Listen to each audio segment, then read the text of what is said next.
2018 की gold medallist Odunayo एडुरक्योए, बहुत अनुभवी 28 वर्ष की, और उनके सामने भारत की युवा चैंपियन अंशु मलिक। 3 मिनट के 2 राउंड। क्या रेसलिंग का, क्या कॉमनवेल्थ गेम्स 2022 में रेसलिंग का पहला गोल्ड अंशु दिलवाएंगी? मेडल तो 4 कंफर्म हो चुके हैं कम से कम, लेकिन पहले गोल्ड की आशा है। और एडुरक्योए बहुत मजबूत प्रतिपक्षी हैं, पर अंशु मलिक की हालिया फॉर्म बहुत ही बढ़िया है।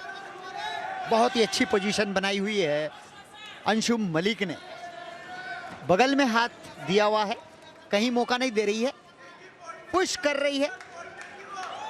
और ओडुनायो चाह रही है कि पहले 3 मिनट तक मैं खेल लूं, क्योंकि स्टेमिना कम है। एक बार लेग अटैक किया, 2 अंक गंवाने पड़े भारतीय पहलवान को। टेक डाउन कर दिया है एडुरक्योए ने, और उसके बाद अंशु का डिफेंस अच्छा, क्योंकि एक बार जब आप टेक डाउन कर दें अपने विरोधी को, फिर बहुत सारे मूव्स लगाने की पोजीशन में आप आ सकते हैं।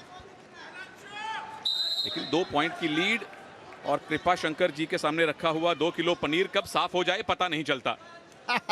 रेसलिंग खेल ऐसा है, एक दाव अगर आपका सही पड़ गया तो आप तुरंत वापस आ सकते हैं। आपने तो 8-0, 9-0 डाउन होने के बावजूद पहलवानों को जीतते देखा होगा पिनफॉल से। बिल्कुल, कुश्ती में कुछ भी संभव हो सकता है, और अभी हालांकि दिल्ली बहुत दूर है। 2-0 एक बहुत बड़ी बढ़त नहीं है अंशु मलिक के सामने। एक दूसरे के उंगलियों को पकड़ के उन्हें ट्विस्ट नहीं करना है। रेसलिंग है ये, वो WWE वाली रेसलिंग नहीं है जो आप सोनी पे देखते हैं, जहां आप इंजर कर सकते हैं। यहां विरोधी को चोट नहीं पहुंचानी है, मूव लगाने हैं, और उन मूव्स के आपको पॉइंट मिलते हैं। टेक डाउन अभी एडुरक्योए ने किया था। जब आप अपने विरोधी को फेस के बल पे जमीन पे लिटा दें, आपकी उन विरोधी के कम से कम 5 में से 3 लिम्ब जमीन पर हो, और आपका कोई मेजर लिम्ब उसके हाथ में ना हो, तो 2 पॉइंट मिलते हैं, जो ओडुनायो ने अभी तक ले लिए हैं। बिल्कुल, और ओडुनायो लेग अटैक बहुत अच्छा करती है। अंशु मलिक को आगे भी उसका ध्यान रखना पड़ेगा, पाँव को बचाते हुए अटैकिंग पोजीशन में लगातार पुल पुश करना पड़ेगा, उसको थकाना होगा, छकाना होगा, तभी ओडुनायो रेंज में आएगी और पकड़ने देगी। नहीं तो बहुत मुश्किल होगा इस लेवल के पहलवान को पकड़ना, क्योंकि वो समय पास कर रही है, मौका देखते ही चपलता से पैरों में घुस जाएगी। तो उस बात का भी अंशु को ध्यान रखना पड़ेगा। नाइजीरिया से हैं, और इनका निक नेम है पांतेरा डांसर, क्योंकि जिन लोगों ने रेसलिंग लीग देखी है सोनी पर, वो जानते हैं कि ओडुनायो जब भी मैट पे आती थी और जब भी बाउट जीतती थी, डांस बड़ा अच्छा करती थी। तो वो उनका अपना एक अलग स्टाइल स्टेटमेंट है।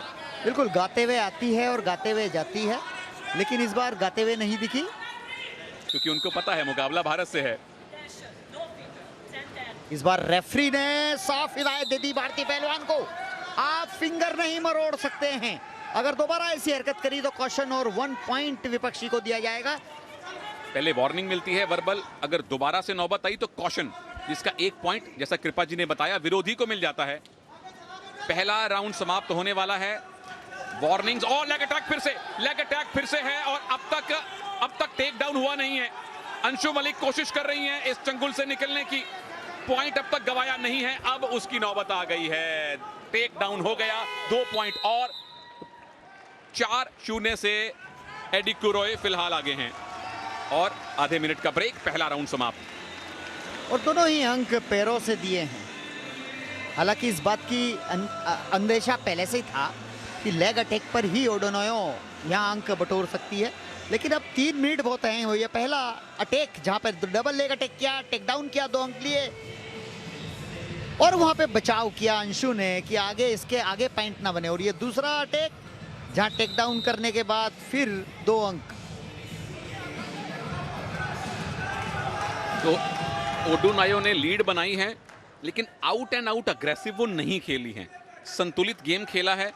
जब मौके मिले 2 लेग अटैक किए, दोनों से 2-2 पॉइंट ले लिए, यानी कि कंट्रोल्ड अग्रेशन एडुरक्योए ने दिखाया है। अंशु मलिक ने अब तक एक भी अग्रेसिव मूव नहीं दिखाया है।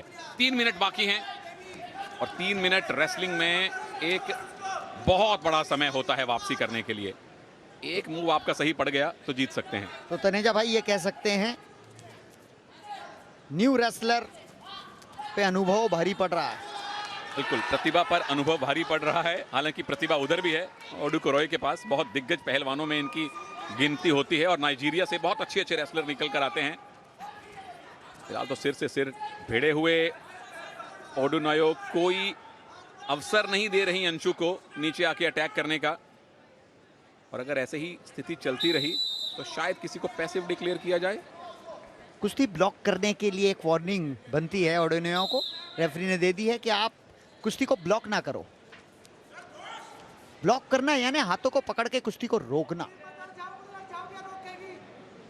अंशु मलिक को पहले अटैकिंग मूव का इंतजार है, पहली ग्रिप का इंतजार है, और भारत को बर्मिंघम 2022 में रेसलिंग से पहले गोल्ड का इंतजार है। और ये तो खैर जो भी लोग रेसलिंग फॉलो करते हैं जानते थे कि यहां से गोल्ड के लिए बहुत मेहनत करनी पड़ेगी, असंभव नहीं है। लेकिन ओडुनायो बहुत खतरनाक रेसलर हैं और देख लीजिए आउट एंड आउट अग्रेसिव अभी भी नहीं है, वो अभी भी सिर्फ टाइम निकाल रही है, लीड अपने पास रखना चाहती हैं। क्या पैसिविटी मिलेगी?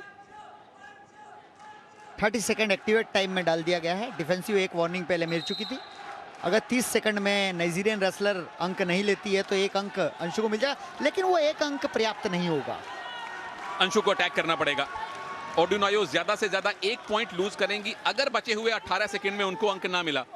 अगर रेफरी को लगे कि कोई एक रेसलर ज्यादा डिफेंसिव हो रहा है तो वो उसको पैसिव डिक्लेयर कर देते हैं, फिर अगले 30 सेकंड में उसको पॉइंट लेना पड़ता है, नहीं तो विरोधी को एक अंक मिलता है।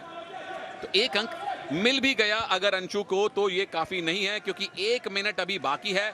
लीड अभी भी ओडुनायो के पास है, अंशु ने खाता जरूर खोल लिया है और अच्छी तरह टाइम पास कर रही है। दोनों हाथों से एक हाथ को पकड़ के ओडुनायो समय बर्बाद कर रही है। यहाँ पर अंशु को चाहिए कि मैक्सिमम अटैक करे, कहीं ना कहीं वो टाइम पास करने का तरीका बहुत अच्छा बना रखा है। लेकिन इस बार रेफरी ने वार्निंग दी कि आप ब्लॉक नहीं करें, आप कुश्ती करें, आप कुश्ती से भागे नहीं। यहां आप डिफेंसिव नहीं हो सकते। ओ फिर से लेग अटैक है, ओडुनायो का ही अटैक है। टेक डाउन की पोजीशन अभी तो नहीं बनी है, लेकिन अगर इसी पोजीशन में भी उन्होंने कुछ सेकंड निकाल लिए तो गोल्ड अपना पक्का कर लेंगी। और अगर कहीं कोच से इंस्ट्रक्शन मिल रही है, क्योंकि पूरी तरह से अब कंट्रोल में वो आने वाली है, पॉइंट का दाव अभी तक लगा नहीं है, अब संभवतः कोशिश होगी उनकी। 2 पॉइंट मिल गए क्योंकि अपने लिंब छुड़ा लिए अंशु से। 6-1 और बचे हुए 20 सेकंड हैं। गोल्ड मेडल की तरफ बहुत मजबूती से कदम ओडुनायो का।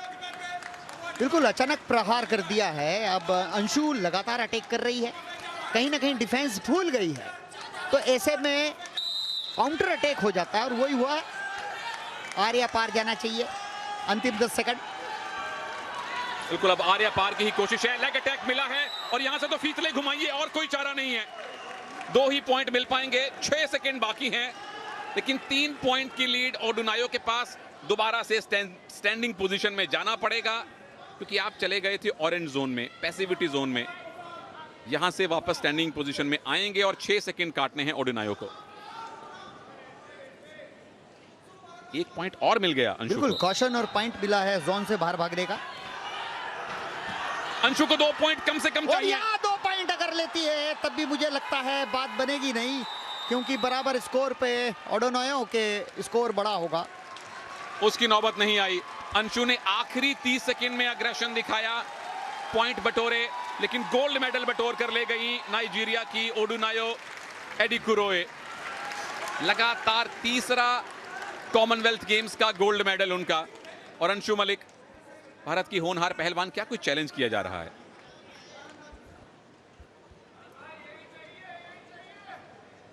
नहीं, कोई चैलेंज नहीं है। इंतजार किस बात का? अंशु शायद ये तो स्तब्ध रह गई थी कि गोल्ड मेडल उनके हाथ से निकल गया है।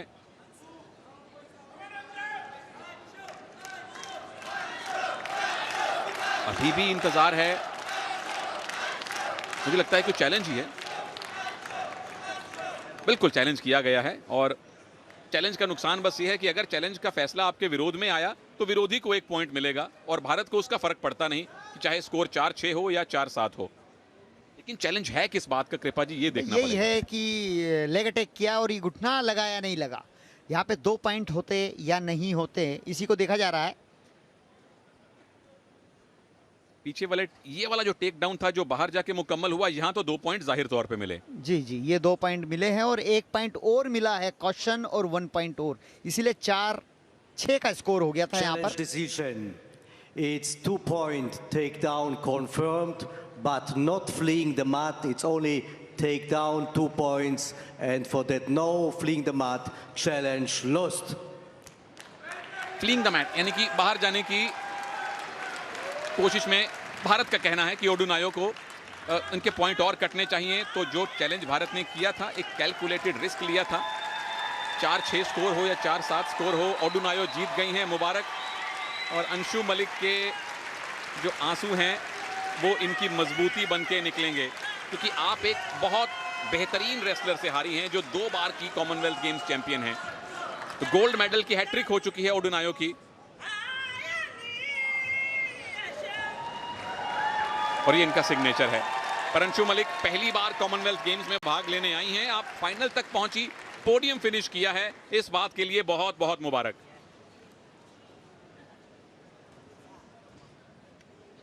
और इंतजार है अब औपचारिक घोषणा का। और हाँ, मैच चेयरमैन इसकी घोषणा करता है, उसके बाद ही रेफरी। यस, मैच चेयरमैन द्वारा की गई, रेफरी ने विजेता घोषित किया और ओडुनायो ने स्वर्ण पदक जीता है। वहीं भारत को रजत पदक से संतोष करना पड़ा है 57 वेट कैटेगरी फीमेल 1। और ये इनके कोच हैं, प्योरिटी नाम है इनका, कई अरसे से, लंबे अरसे से ये ओडुनायो के कोच हैं।